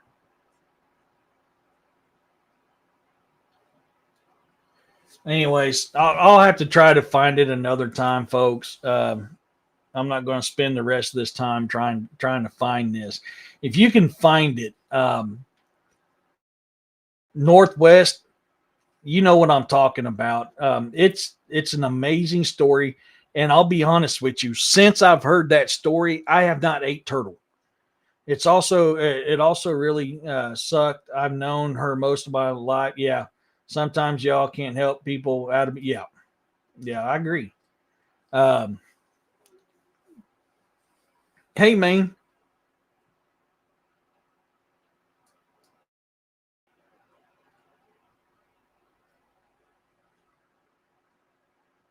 Uh, okay. But yes, if you can get up with it, if memory serves me correctly, that was like a paraphrasing of the story. It's really good, but because of that is why the main why people would Sioux or Lakota and the Sioux and all them were known as the people. You don't eat turtle because of what happened during that war. Um, and like I said earlier, because that story is the reason why I don't eat turtle no more. I've ate turtle in the past, but when I learned that, I have not ate turtle since. Looks like I'll have time to do one more, so we're going to go to Illinois to the infield horror.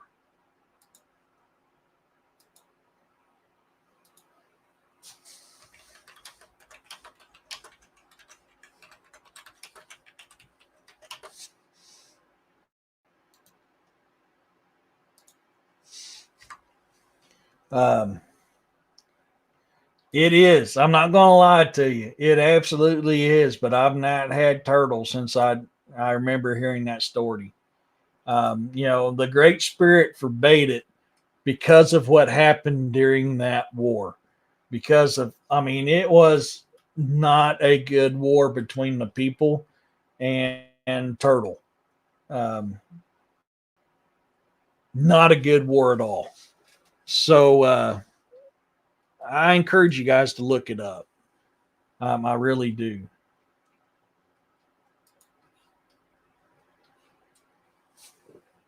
Okay, the infield horror is an unidentified creature reported in Enfield, Illinois, in April 1973. It gained notoriety. They gained notoriety after several sightings, particularly by local residents. The description is the height is approximately 4.5 to 5 foot tall. It's grayish, large pink or red eyes, described as flashlight sized. Limbs, 3 legs, and 2 short arms. Tracks, dog-like footprints with 6-toe pads. Behavior, the creature is known to hiss like a wildcat when threatened. This is starting to sound like a wampus cat. It can leap significant distances, reportedly covering 50 feet in just 3 jumps. Notable sightings. Greg Garrett, a 10-year-old boy, claimed to have been attacked by the creature in his backyard, resulting in torn shoes. Henry McDaniel. Shortly after Garrett's encounter, McDaniel saw the creature at his home. He fired shots at it, claiming to have hit it, but the creature escaped. McDaniel reported seeing the creature again 2 weeks later, further fueling the local interest in the fear. And investigators found unusual footprints and scratches at the McDaniel residence.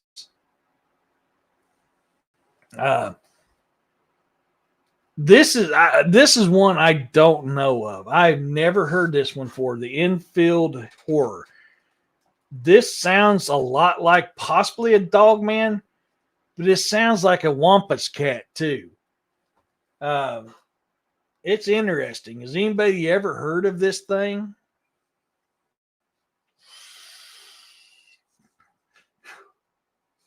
Has anybody ever heard of it?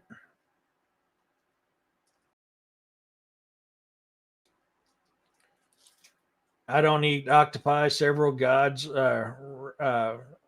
severe gods' wrath if you do. Whoops! I've eaten a lot of octopi. I may want to look into that one.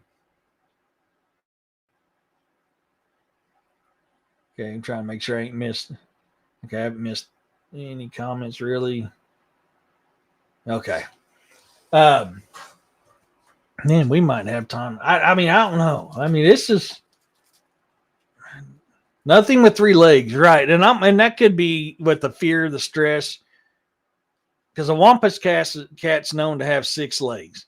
So if it's got 3 legs on one side, that thing's attacking you. You may not realize that it's a wampus cat, but a wampus cat's known having 6 legs, 3 on each side. Because of that fear, because of that stress, and because of what's happened, you could misidentify it as having 3 legs when it's actually got 6. I don't know.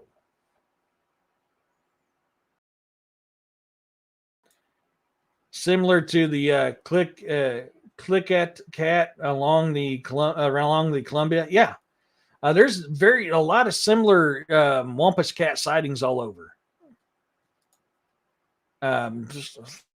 It's not just here in the United States. And I haven't bit yet. Interesting. I have new things to look up. Yeah, me too. Me too. No, it's not a wampus cat, man. I was talking about the description of the infield horror. To me, it sounds very wampus cat like. Wampus cat is known to be in the Appalachian Mountains and even here in the Ozarks. Ozarks, which is the oldest mountains in the world, it's just being eroded down in time. At one time, was attached to the Appalachian Mountains. So there's a reason why a lot of the folklore, the magic and stuff from the Appalachians is actually here in the Ozark Mountains because it was one mountain range at one time. We have a Wampus Cat here just like they do in the Appalachians.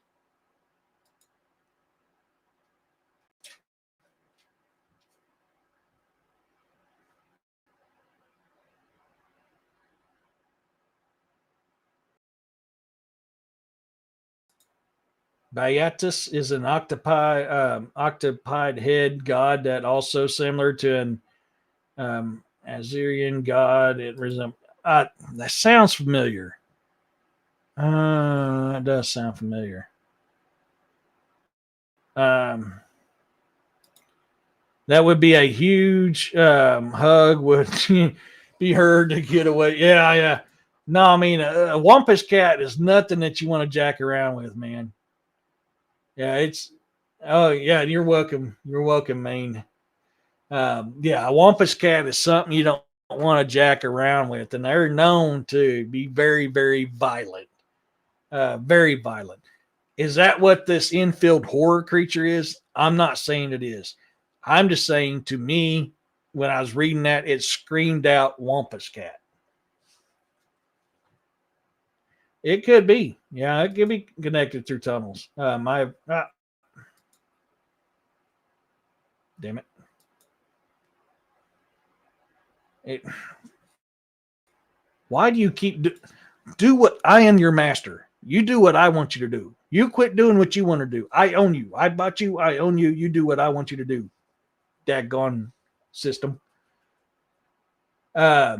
May still be connected through tunnels. Yeah, could be. Um, I've read a lot of old texts, Grimoires tombs. Oh yeah, tomes. Yeah. Man, that sound. I don't know if I've read those. I need to look at those. Polynesian is. Yeah, that's what I was thinking. That that is what I was thinking. I was trying to remember because I remember that sounded familiar. Ooh, something is jacking with my screen again. That did sound familiar.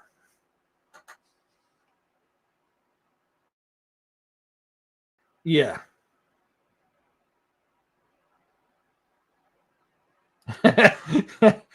You need the funny farm here, folks.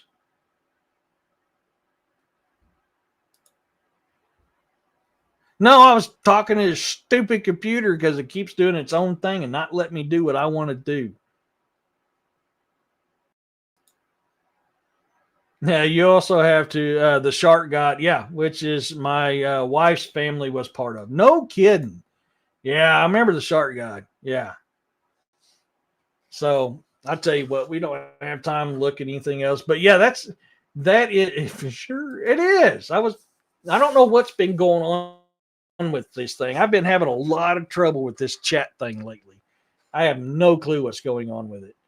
Um, we'll end it there with Illinois. If you guys want me to do another show on this, we still got a lot more to go. We covered what 14 out of 50 states. Yeah, we can do another show. This is fun. I like doing this type of stuff. We just kind of look it up. Some of the stuff I know, some of the stuff I don't. Uh, holy crap, I've never heard of that one. Kansas, Sinkhole Sam. Oh, I got to look up Sinkhole Sam. They're coming to take me away. Ha ha, they're coming to take me away. Ha ha. Yeah, no kidding. Yeah, jingle bells to the computer. Oh, dude. I this can that is not what I clicked on. I ugh.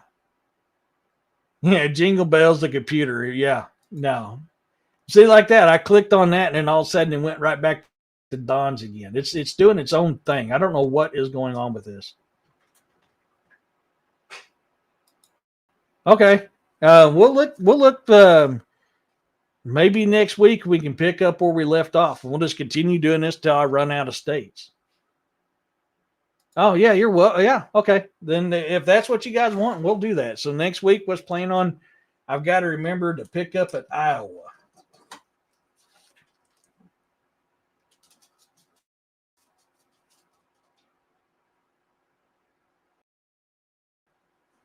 Okay. So we'll start off at Iowa with the Van Meter monster. My wife's grandmother used to bring the great white sharks to the beach in Waianae. Oh, dude, yeah. A lot of people don't realize great whites were very well known to be in Hawaii. Of course, they were chasing the humpbacks, but yes, they were and the seals. I meant the seals. Sorry, the killer whales were chasing the humpbacks. It was the great whites chasing the seals. Okay, yeah, we'll do it then. Actually, you do. You got the Van Meter monster, Justin. So we don't have a notable cryptids in Iowa. You might want to think again. So you got some research to do until next Sunday to look up the Van Meter monster. I'm telling myself that. Seriously. Yeah, I don't know what's going on. I don't know if I need to uninstall this or reinstall. I don't know what's going on. It wants me to buy a new computer for the new update, and I'm not going to do it. Yeah. Light up like I want you to. I done clicked you once. Oh, quit. Highlight what I want you to highlight. Quit. Hopefully, finally. Yeah. No, that's no kidding, Robin. That's no kidding.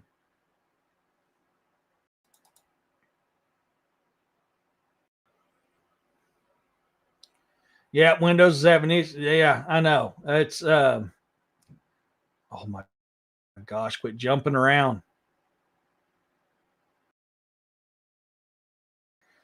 We will pick up right where we left off, Joanne, with the looking at a creature of folklore from each state.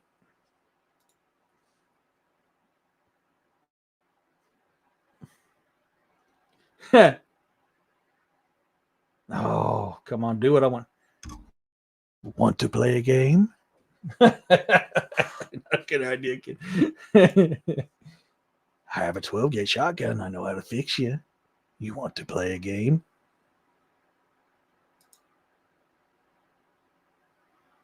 Oh, come on, stupid thing. Gates said Windows would have issues. Yeah, it's issues is the least of it.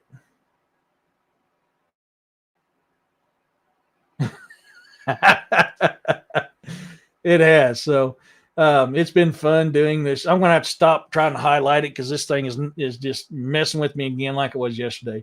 It'll be really cool to do this again, Eric. Okay, we'll do it, Mercy. Okay, he's completely gone bonkers. Yeah, I have. I've gone bonkers because this thing is jacking with me, man.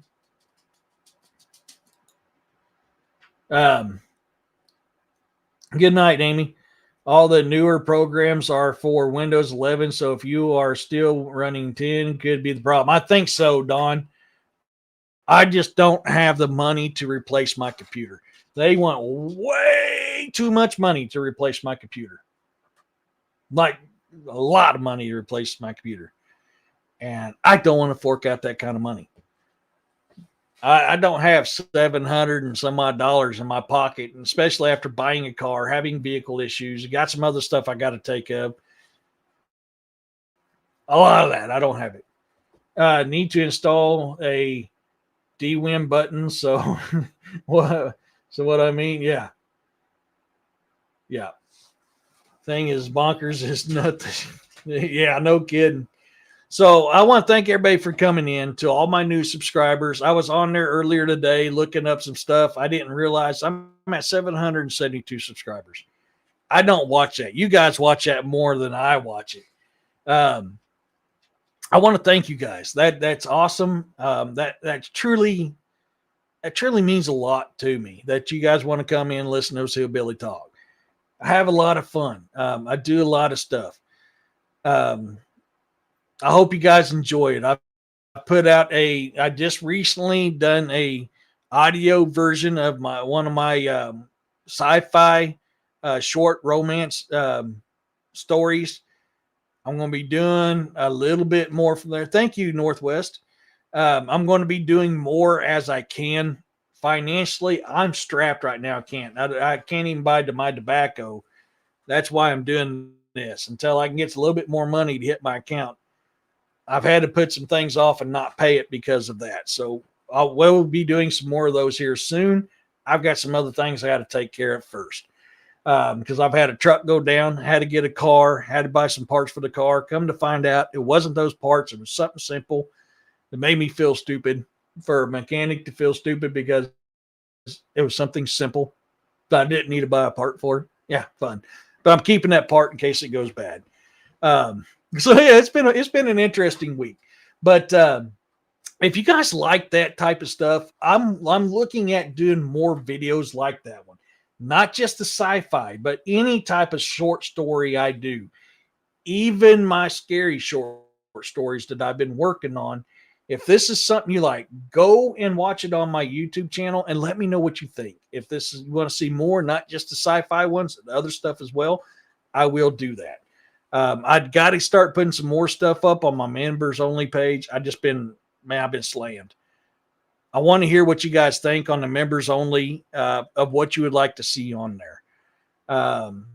With that being said, and y'all, it's getting cold. It's winter time. It's starting to get cold. Please take care of yourself during this time. If you got a loved one or someone you know that needs some help in this time to help stay warm, take care of them. This is a time of year. Cold can do a lot of damage. Okay, I work a lot in it. I'm used to being outside working in it. I've done that most of my life, both civilian and military. Even I get affected by the cold sometimes too. So remember, take care of your people. You know, if help them stay warm, take care. That includes your animals.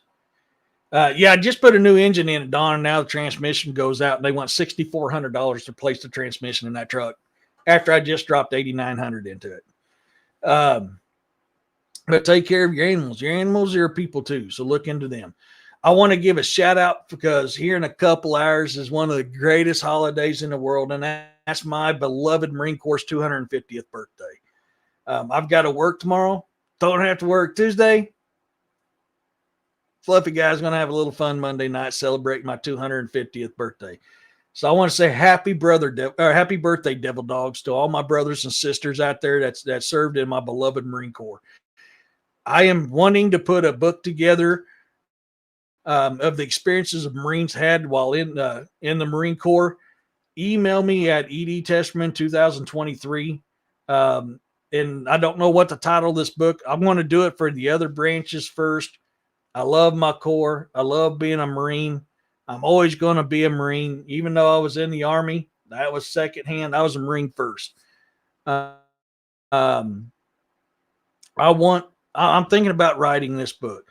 So if you're a Marine, you want to share your stories of being in the Corps, email me. If you know somebody that was a Marine that would love to share their stories with me about being in the Corps so that I can put it in a book, email me. I don't know how big this book is. Depending on how many people I can get to come out and tell me the story will depend on how big this book is going to be. I want to do this for my brothers and sisters that served, not just the Marine Corps. Like I said, I'm going to do all the other branches as well. I'm starting off with the Corps because that's what I was. I was a Marine. Before I went Army, I was a Marine. So I'm going to do that. Do or die, Michelle. You're welcome, Amy. So, let me know all that stuff. Hopefully it's a book that people would like to read. This ain't my historical fictions. This ain't my sci-fi or my historical fiction cryptid horrors. This is a legitimate, our encounters, our experiences, the things we experienced while in the Corps. So I hope I get a large number of that in from people. Like I said, if you're a Marine, please email me. If you know a Marine, I put a deal out on my YouTube, Facebook, also my personal Facebook page describing this. I would love to hear from you guys. So until next week, my brothers and sisters, I love y'all so much. Thank you for coming in. As always, shout out to my mods, Roxanne, William, and Corey. Thanks for you guys' help today. I appreciate you guys. Give them a round of applause. They're badass, man. I'm so thankful for them guys. But as always, everybody, peace, love, and blessings to you all. And I can't wait to see you next week. Goodbye.